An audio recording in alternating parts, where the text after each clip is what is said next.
How to fix video call problem on the Messenger app on Android.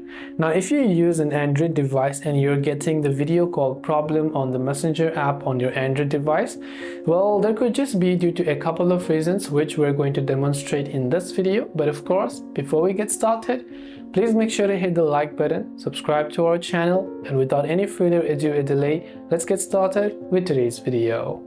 If you want to fix the video call problem you're facing on the Messenger app on Android, maybe you're not being able to allow the camera access, you're not seeing videos and so on, there could be a couple of reasons. First, of course, we want to make sure it's not the issue with the internet. So if you're using Wi-Fi, you can try to switch your cellular or vice versa to see if it's not the issue with the internet.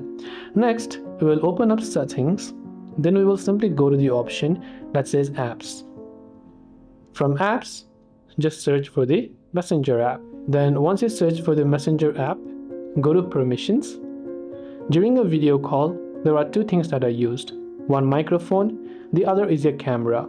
So go to camera and allow the access for permission for camera to be used by Messenger. Similarly for microphone, allow the access.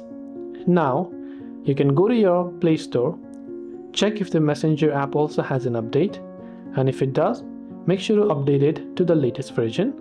And once you've done that, it should most likely help you solve the video call issue. I hope the video helped you out. If you have any further questions, feel free to leave them down below. Thanks for watching till the very end, and see you in the next video.